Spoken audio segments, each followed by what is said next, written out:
Good morning. We're here with Christian Brothers Lending. I'm Kathy on how to buy Airbnb. Today, we're interviewing these two gentlemen. They become highly recommended to me by a favorite real estate agent of mine, Sandra Trevor. And today, we're going to ask a lot of questions that probably you have, just like I did. I am an Airbnb superhost and I am ready to buy my second property. I have a lot of questions. I want to know where do I start? This is so overwhelming. I already currently own a house and want to get a second house. So I don't know if that's an investment property, if that's a vacation. What classification is that? So many questions, and let's just jump in. Okay, so Scott, Okay. Yes. introduce Well, yourself. there is a difference in purchasing a second home versus an investment property, and there's a few different requirements between the two. So an investment property is a home that you're technically buying to rent out to tenants, right? And it can be anywhere around you or in other states, whatever, doesn't matter. As long as you have the minimum requirement down, which is generally about 20% down, and you have to qualify based off of what your current mortgage is, but you also get a break because you get some advantage of buying it as an investment property. You get what the future rent could be, so that can help you offset that debt when you're buying it. As a second homes are considered like vacation homes, places that you're going to visit, you're going to hang out. You're not planning on renting it or not renting out the property. It's just going to be for you, family, that type of thing. So generally, they have to be a certain distance away from your current residence. They have to, fall in a vacation type category, or it can be maybe you're buying a house in Texas because that's where your family's living, so you like to visit them. But anyways, so it's a different, so you do qualify for it differently as well, because now you're qualifying for your current mortgage if you have, along with the mortgage on that property as well. You don't get to offset it with a future rent or anything of that nature, because it technically is not a rental. Okay, so what I'm hearing is that more than likely what I'll be purchasing or looking for, focusing on, is an investment property. Correct. Okay. Yes. So that's that's what that would be. Mm-hmm. Okay, and it sounded like you said I'm gonna need at least 20% down. Right. It's gonna have to be within a certain area for an investment property, No, like it 90 doesn't. miles, something like that. No, Okay. no, that's as a second home. So second homes Yes. generally can't, they're gonna have to be at least a certain distance away from your residence or vacation spot. So like I live in I don't know, Riverside but I want to buy a house on the beach. So you technically could be a second home, but because it's on the beach, but I live in Riverside. So those are but it has to fall in that category. I gotcha. True vacation-ish. Thank you. Thanks for clarifying. Mm-hmm. And because we're focusing on investment properties today, Right. I guess we'll direct the conversation towards that. Were you going to say something? No, typically you're putting 20. Yeah, typically for an investment property, they're going to need 20 to 25% based on qualifications. So but they can be anywhere. Now, are there advantages to owning a investment property, as far as? Well, the long-term advantage is great, and we've seen enormous growth. And if you go back 30 years, homes have gone up 400-500 times their values. And if you go back 30 years before that, 300-400 times their values. And I would estimate in the next 30 years, we'd probably be looking at the same. As crazy as it sounds, everybody looks at prices, goes, oh my goodness.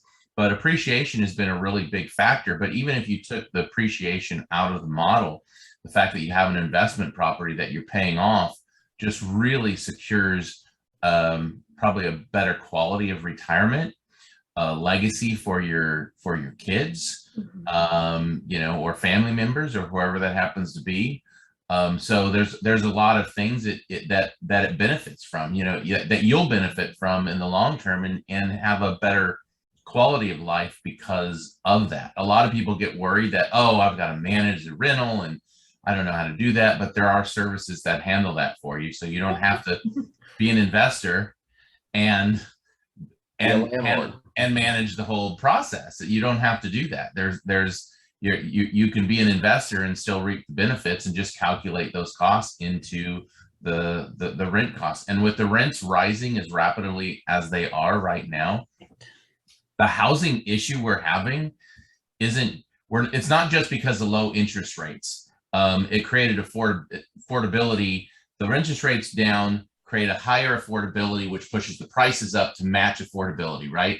But the other issue that we're having right now that we haven't seen since the 40s is such a low inventory situation, which and along with another boom like the baby boomers, but this boom happens to be the millennials, and they're all forming households right now. So from a rental standpoint, it's amazing you don't have issues with long-term rents. Now, if you're doing Airbnb, those are just ways to maximize those rent dollars to, you know, accelerate the payoff of your mortgage or income supplements or whatever.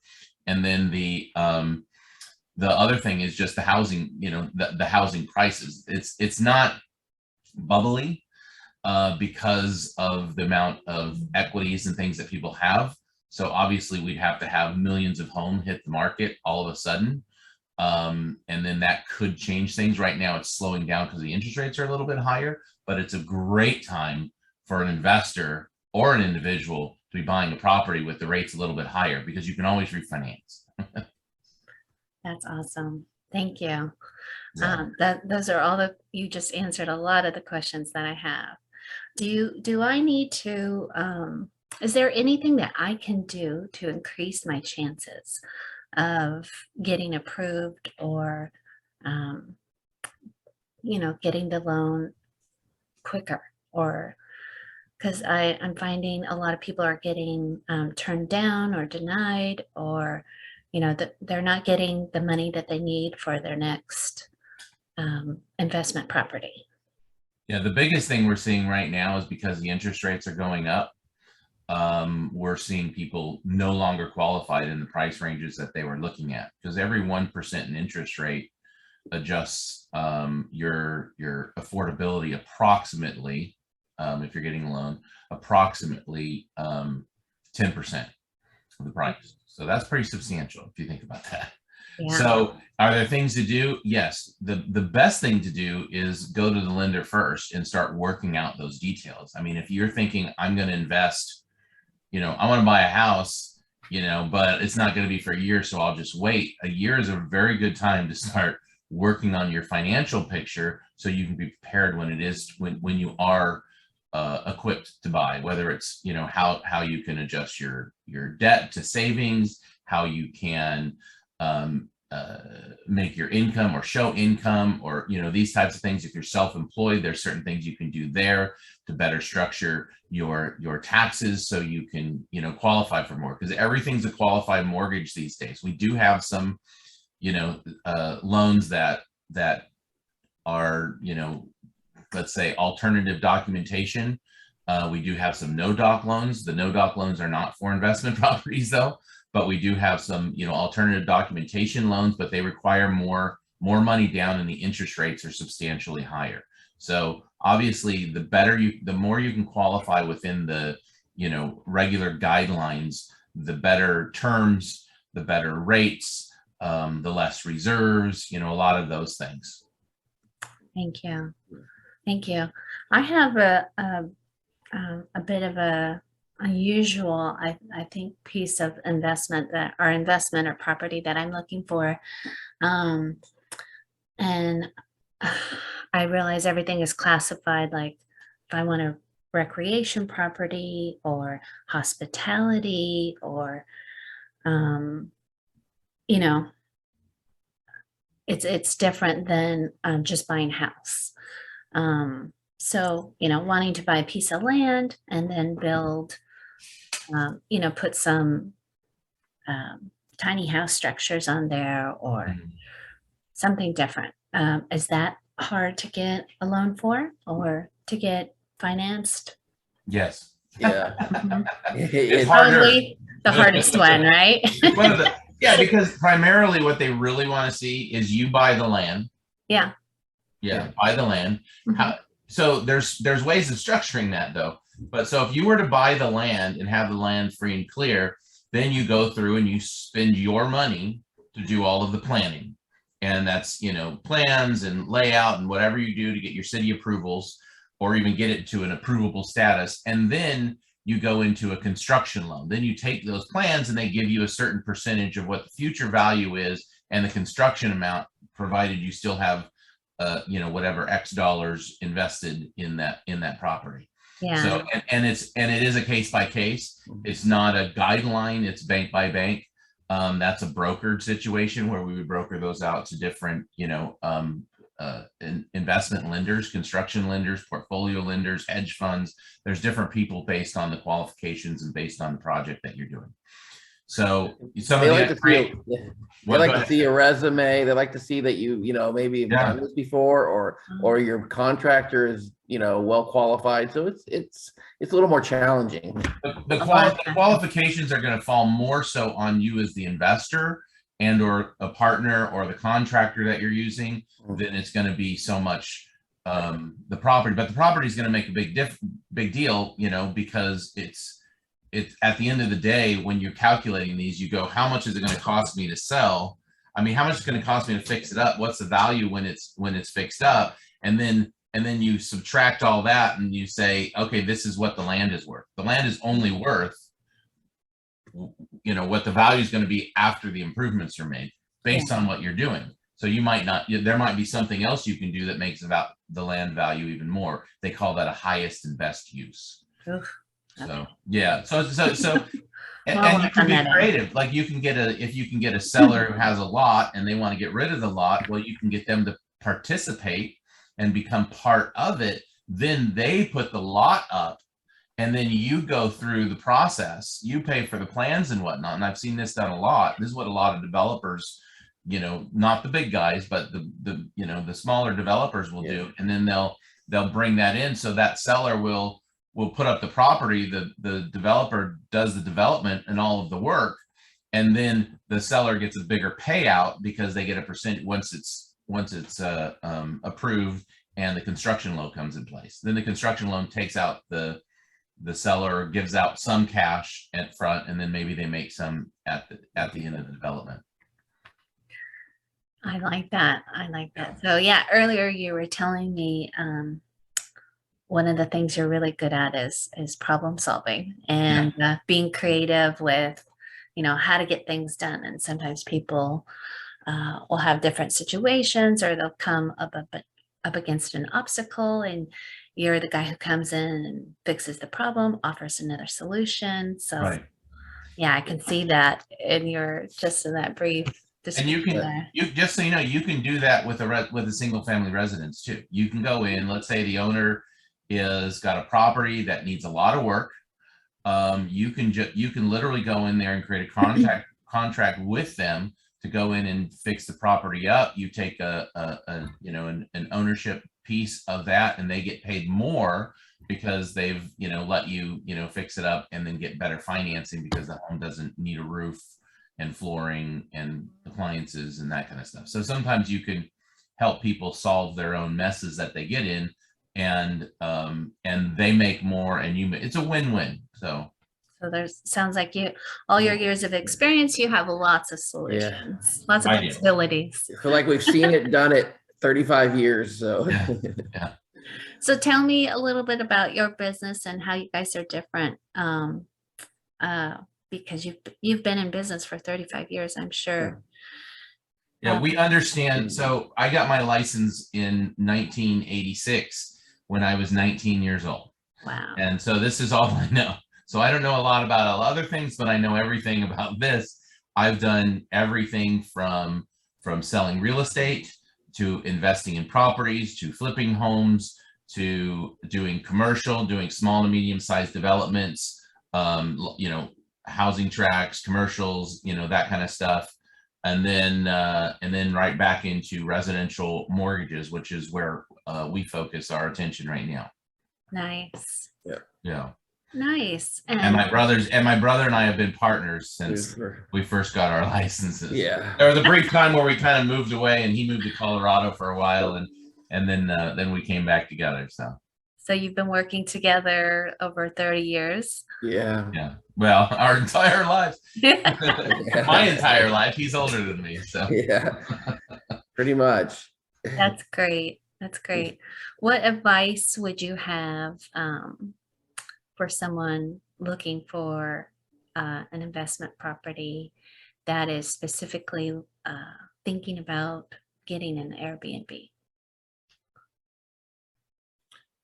interesting. Well, I mean, that's, you know, as far as on the lending standpoint, the Airbnb part isn't something that we, as a lender, will use as far as income purpose, because it's just not every city and every place does So many those. restrictions. So Yeah. there's restrictions. So, and they can say yes now and then later say, no, we don't want to do it anymore. So on a lender standpoint, we're going to look at it as a typical investment property. You're Mhm. purchasing it. We're going to give you the rent value based on of rent what- value, not based on Airbnb rent Not, value. but yes. Got it. So, Yeah. so it could be significantly less, right? So we're going to look at that as well as far as qualifying purpose. But you know, you as an investor, you're going to look at it as what you know, how much can I really But get out of this? And that also protects you as the consumer, that your Right. worst case scenario, Right.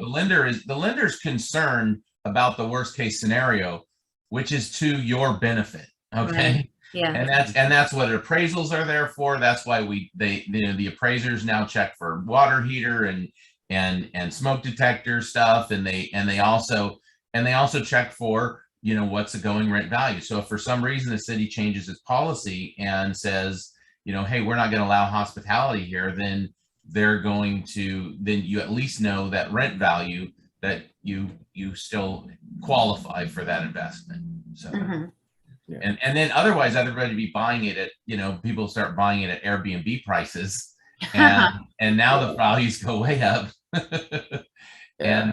And if something changes, then you're upside down. And I've seen that happen. So in I think it was the late 80s, maybe early 90s, Oh. there was a change in the tax law, which no longer allowed investors to take negative write-offs on their taxes for the, you know, negative rents. So all of a sudden, all the investment properties just went boop, and they dumped down. And then rents kind of change, and a few other things change at that same time too. But I think we also saw a little bit of that before 08, called the option arm. yeah, Yes. in the residential side. Yeah. We don't go there anymore. Yeah. Well, So, thanks guys for meeting with me today. I appreciate it. I feel like I've got a little better understanding of some of the questions I need to ask and things I need to consider, and what are some advantages for me. perfect. Anything you want to tell our listeners? Just start with a plan. Make sure you write yourself down a plan. If you want to purchase something, you can be creative by adding value and working with owners if you buy stuff that way. But most importantly is, you know, make your plan, save your money. Remember, this is a leveraged asset. So when you're making appreciation and the values are going up, it's not just based on the amount of your investment of your $100,000, like a stock is a dollar to dollar situation. You put $100,000 down on a $500,000 place. Your appreciation, your value is based off the 500,000. So your ROI is much greater than comparing it. You know, oh well, real estate's only going to go up 10%. Well, that's 10% on 500,000. Yeah. So your Yeah. 100,000, Not on that's a 100,000. lot more. that's a lot Yeah. more percentage of an increase. So just those are things that people should consider. But get started, call your lender first, have them, and not just a loan officer at a bank. I'm talking about somebody who's equipped to help you financially plan for your future retirement. I mean, that's where we always go. We always go to, are we in line? Is your current financial situation in line with your future retirement? If you have one house that has gained appreciation of, let's say, $200,000, what if you had two?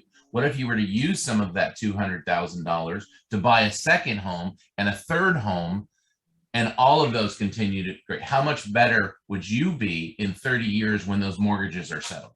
How much better is that going to be for your family? So those are definitely things to consider. And my advice is don't ever sell because try and leverage. If you can't, sometimes you have to sell, but always try and leverage the asset to increase your net worth. And real estate, I've been in this business for 30 something years, and everybody that buys real estate has a very nice retirement. Oh, yes, exactly. Yes. All right. Thank you. Thank you. And we'll provide it in the link below, but go ahead and give me your website or contact information. Yeah, we're Scott and Steve Christian Brothers Lending.com. We're with SunWest Mortgage Group, and you can reach us that way. You can reach us at steve@christianbrotherslending.com or scott@christianbrotherslending.com. And that's us. Thank you, guys. Thanks so much. Okay, take care. All right, we'll see you soon. Thanks. Bye. Thank you. Bye.